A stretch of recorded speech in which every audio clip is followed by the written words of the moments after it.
మీ personal interviews మరియు వ్యాపార ప్రకటనల కొరకు ఈ నెంబర్ని సంప్రదించండి. Welcome back views, welcome back to RTC cross roads. ఈ రోజు పిక్చర్ మలయాళం సూపర్ హిట్ ఉల్లోరుకు. మనం చూస్తున్నాం గత 4-5 ఏళ్లుగా మలయాళం మూవీస్ మొత్తం పాన్ ఇండియన్ మూవీస్ అయ్యాయి thanks to OTT. Because Malayalam movies with great technical team, great young directors ఒక వెరైటీ ఆఫ్ మూవీస్ చేస్తూ ఉన్నారు డిఫరెంట్ జానర్స్లో. అండ్ ఈ ఫిల్మ్స్కి విపరీతమైన ఫ్యాన్ ఫాలోయింగ్ ఉంది అక్రాస్ ద కంట్రీ. అయితే మనకు వేరే భాషలో సినిమా చూడాలంటే ముఖ్యంగా అది ఒక క్రైమ్ థ్రిల్లరో లేకపోతే యాక్షన్ మూవీయో కామెడీయో ఇలాంటి ఫిల్మ్స్ మనం చూస్తూ ఉంటాం, వి గెట్ ఎంగేజ్డ్. కానీ ఉల్లోరుకు అనేది ఒక emotional family drama.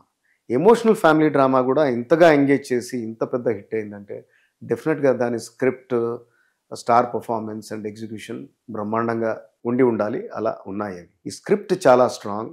Director Cristo Tommy, ఆయనకి ఈ స్క్రిప్ట్కి గాను ఫస్ట్ ప్రైజ్ వచ్చింది in the best script writing కాంటెస్ట్లో. ఉల్లోరుకు అంటే అండర్ కరెంట్, అంటే అంత ప్రవాహం. ఈ సినిమా స్పెషాలిటీ ఏంటంటే చాలా కన్స్ట్రెంట్స్లో తీశారు ఈ సినిమా.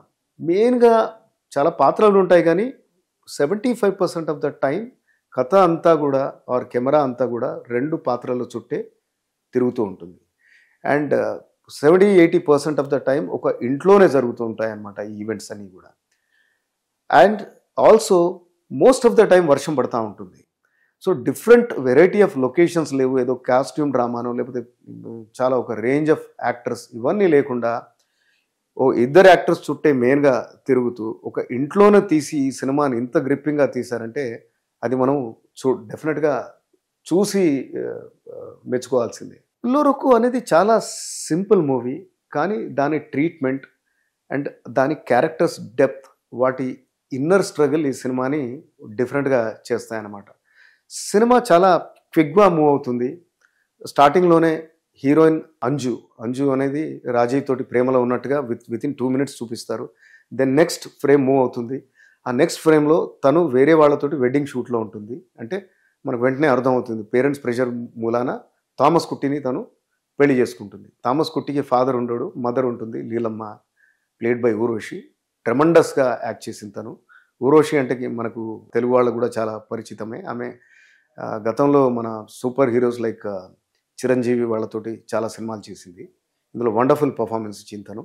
సో అక్కడి నుంచి పెళ్ళయ్యాక వెంటనే వితిన్ 2 to 3 months థామస్ కుట్టి జబ్బు పడతాడు అండ్ ఆయన ఆరోగ్యం క్షీణిస్తూ ఉంటుందన్నమాట. అండ్ అల్టిమేట్లీ చనిపోతాడు అతను. చనిపోయాక ఫ్యూనరల్ అనేది వెంటనే జరగదు. బికాస్ కుంభవృష్టి అనమాట, మొత్తం ఎడతెరపి వాన పడుతూ ఉంటుంది. వీళ్ళు ఫ్యూనరల్ కండక్ట్ చేయలేరు.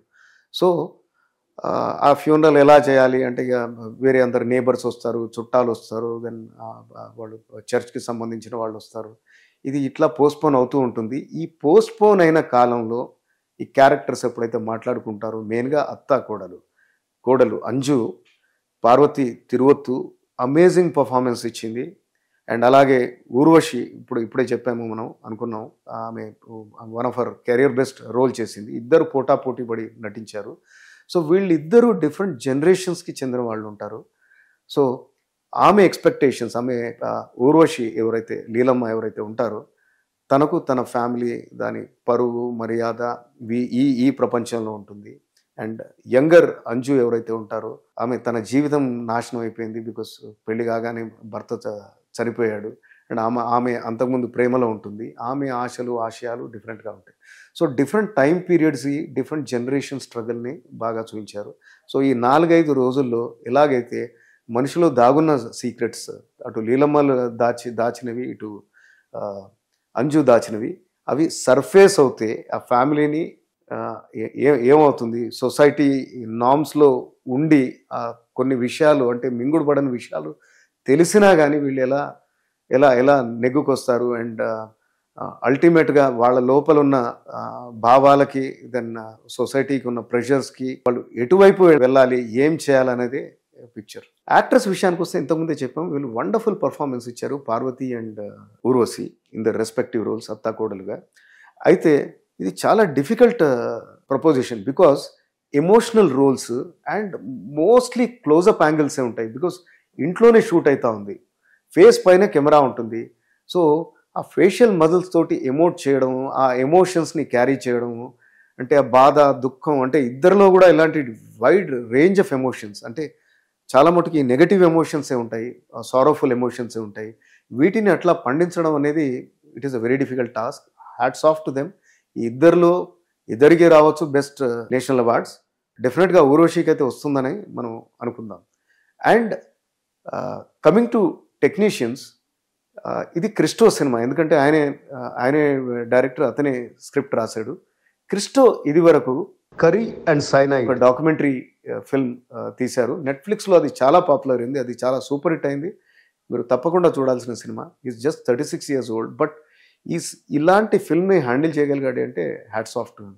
అండ్ మేజర్గా ఇంకో విషయం చెప్పాల్సింది ఏంటంటే ఎడిటర్ గురించి. ఎడిటర్ కిరణ్ దాస్ ఒక అమేజింగ్ జాబ్ చేశారు. అంటే ఈ సినిమా లవర్స్కి లేకపోతే సినిమాలో ఎవరైనా ఎడిటర్ అయిదాం అనుకున్న వాళ్ళకి ఇది ఒక ఎగ్జిబిషన్ లాగా ఉంటుంది. అది అంటే the way he has done the editing.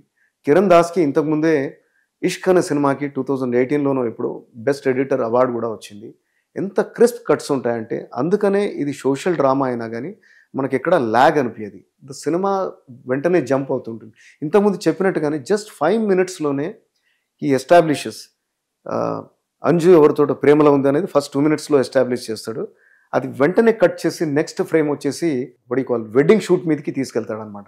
So there is no time lag. Within 5 minutes ప్రేమ, దెన్ ఆ ప్రేమ ఫెయిల్ అయిపోవడం, ఇంకోని పెళ్లి చేసుకోవడం అనేది చూపిస్తాడు. అండ్ ప్రతి షాట్లో కూడా డైలాగ్ కంటిన్యూగా కాకుండా మధ్యలోనే కట్ చేసేస్తారు ఇక్కడ. సో దాట్ ప్రేక్షకుడుకి అర్థమైపోతుంది అనమాట, అందులో లీనమైపోయి he travels along the character. So అది చాలా clever editing. Hats off to him. So టెక్నికల్గా కూడా ఈ సినిమా చాలా బాగుంది. My rating for this movie is 4/5. A must watch movie. Please watch it on OTT. Thank you for watching this. See you soon.